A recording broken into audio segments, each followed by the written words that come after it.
बंगाल की राजनीति में अभी टीएमसी वर्सेस टीएमसी का जो कार्यक्रम चल रहा है ना, ये किसी भी वेब सीरीज को हार मना देगा। बीजेपी के जो कर्मी और समर्थक हैं वो लोग घर पे पॉपकॉर्न स्टॉक करके रख दिया है।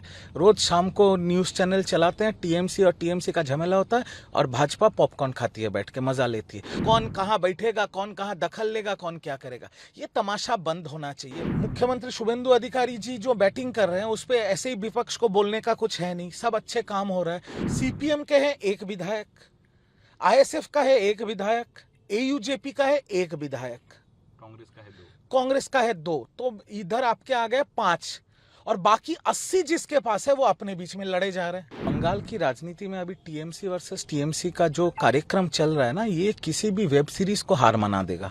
इसके नए नए एपिसोड रोज आने लगे हैं और बीजेपी के जो कर्मी और समर्थक हैं वो लोग घर पे पॉपकॉर्न स्टॉक करके रख दिया है।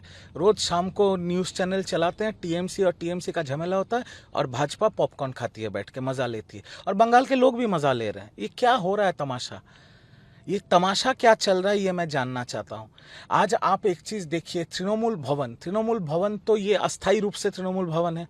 इनके जो मतलब पूरा जो बिल्डिंग के जो मालिक है, इन्होंने कुछ दिन पहले पुलिस केस किया था कि तृणमूल कांग्रेस ने हमारा लीज खत्म हो गया, फिर भी ज़बरदस्ती कब्जा करके रखा है, पर वो भी फिर कोर्ट केस हो गया। कल पता चला कि भवन के जो मालिक हैं उनका एग्रीमेंट है बॉबी हकीम साहब के साथ।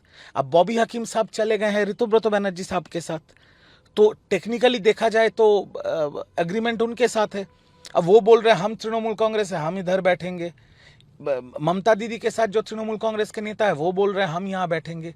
ये कौन कहाँ बैठेगा, ये थोड़ी ना अभी मुद्दा है बंगाल में। नया सरकार आया है, काम हो रहा है, अच्छा काम हो रहा है, ये कोई चर्चे में ही नहीं है। एक तृणमूल भवन के अंदर तृणमूल का कौन बैठेगा, इसको लेके कंफ्यूजन है। बताइए आप, कल का जो मामला हुआ, तृणमूल भवन जो तृणमूल कांग्रेस के पार्टी हेडक्वार्टर है उसको दखल कर रहा है तृणमूल कांग्रेस, और वो दखल को तोड़ने के लिए और जबरदस्ती घुसने के लिए फिर जा रहा है तृणमूल कांग्रेस और बवाल कर रहा है पुलिस के साथ। समझ रहा है तमाशा क्या हो रहा है? ये पूरी पार्टी ना एक तमाशा बन चुकी है लोगों के सामने। जो हम लोग जो लोग 15 साल से ये पार्टी किया है, हम लोग को खराब लगता है ये देखने के लिए कि ये तमाशा क्या चल रहा है। और हाईकोर्ट भी अगर आप देखेंगे, हाईकोर्ट में जहां पर आम जनता गरीब लोग जाते हैं अपना जिंदगी का मसला हल करने के लिए, हाईकोर्ट भी तो अभी सारा दिन सिर्फ टीएमसी के केस ही चल रहा है हाईकोर्ट में।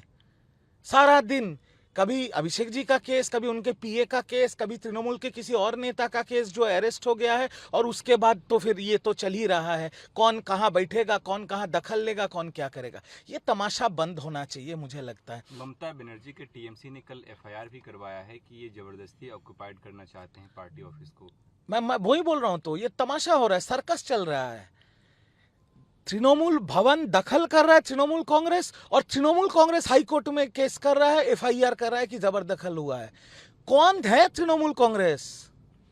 उधर चुनाव आयोग बोल रहा है आप हमको रिटर्न में बताइए, दोनों पक्ष को बोला है रिटर्न में बताइए। तो सवाल अभी तो यही है कि तृणमूल कांग्रेस है कौन, किसी को नहीं पता, और ये इन दोनों के बीच में जबरदखल हो रहा है।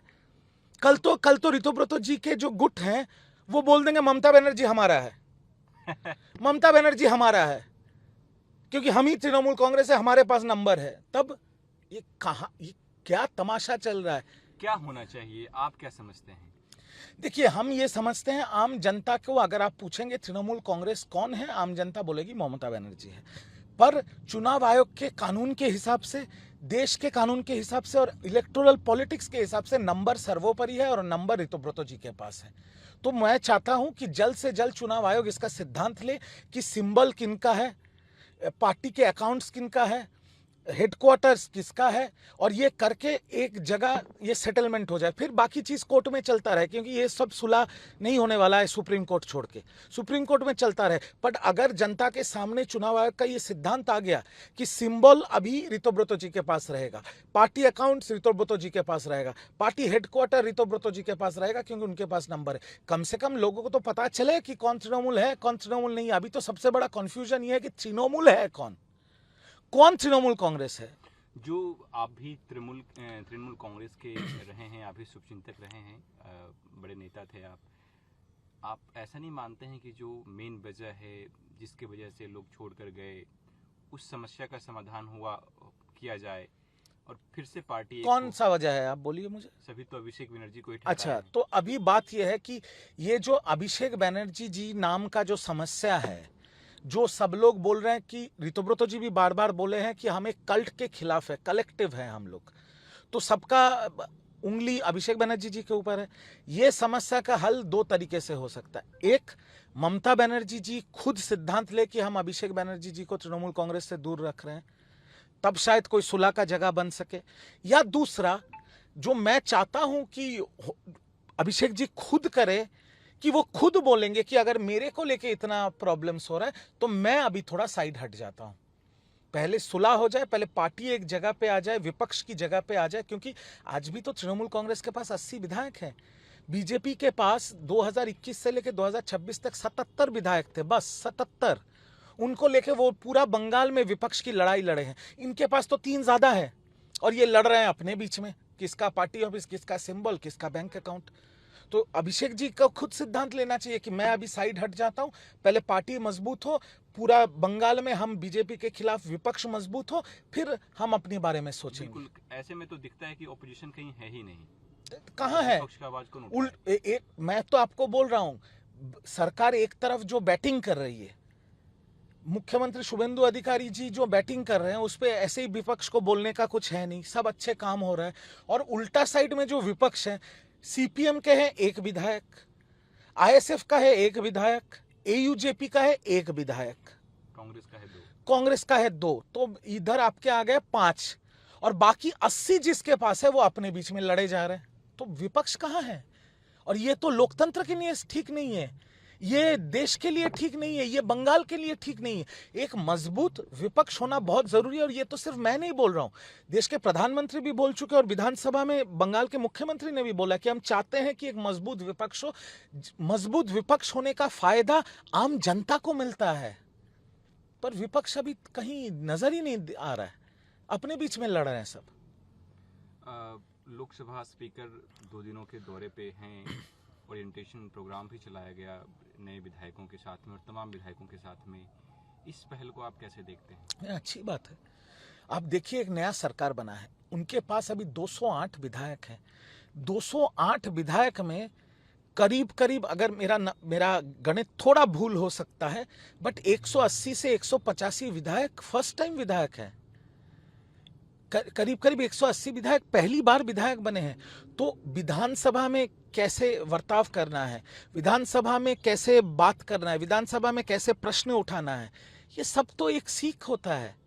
हम लोग कॉलेज में जब पढ़ने गए, कॉलेज में भी ओरिएंटेशन होता था, जब हम मास्टर्स करने गए वहां पर भी ओरिएंटेशन होता था। तो ये जो नए विधायक बने हैं, इनका ओरिएंटेशन हो रहा है, और लोकसभा के स्पीकर खुद आए हैं, तो ये तो बढ़िया चीज है, बंगाल के लिए अच्छा है। क्योंकि हम लोग ना हर टाइम पॉलिटिशियंस के ऊपर फोकस करते हैं, पर आपको एक चीज समझना पड़ेगा, ये जो भी विधायक हैं, ये उनके विधानसभा के जनता के प्रतिनिधि हैं। इनका काम है अपने विधानसभा के जनता के लिए जो भला होगा वो करना। तो वो कैसे करेंगे, वो सीखना भी तो जरूरी है।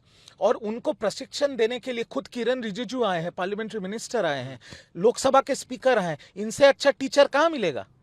अब जैसे शोभन देव चैटर्जी जी हैं, वो कल नहीं गए ओरिएंटेशन में। मैं एएनआई ने बात किया उनसे, उन्होंने कहा कि मुझे उनसे सीखने की जरूरत नहीं है। मैं वही बोल रहा हूँ, 37 ईयर से मैं तो मैं वही बोल रहा हूँ, उनके लिए कोई जरूरत नहीं है। आज बंगाल के जो मुख्यमंत्री है शुभेंदु अधिकारी जी, इतने टाइम के विधायक हैं, 2 टाइम के लोकसभा के सांसद हैं, मंत्री रह चुके हैं, उनके लिए ओरिएंटेशन है, उनको नया कुछ सीखना नहीं है। वो मुख्यमंत्री है, वो उल्टा सिखा रहे हैं नए विधायकों को। ये ओरिएंटेशन प्रोग्राम है फर्स्ट टाइम एमएलएस के लिए, जो फर्स्ट टाइम एमएलए बने हैं। विधानसभा में कैसा आचरण करना है, विधानसभा में क्या बोलना है, विधानसभा में 0 आवर क्या होता है, क्वेश्चन आवर क्या होता है, ये भी तो सीखना है। बिल्कुल। तो ये सिखाने के लिए किरण रिजिजू हैं, लोकसभा के स्पीकर आए हैं, इनसे अच्छा टीचर कहाँ मिलेगा? ये तो बहुत अच्छा एक सिस्टम बनाया है पश्चिम बंगाल सरकार ने।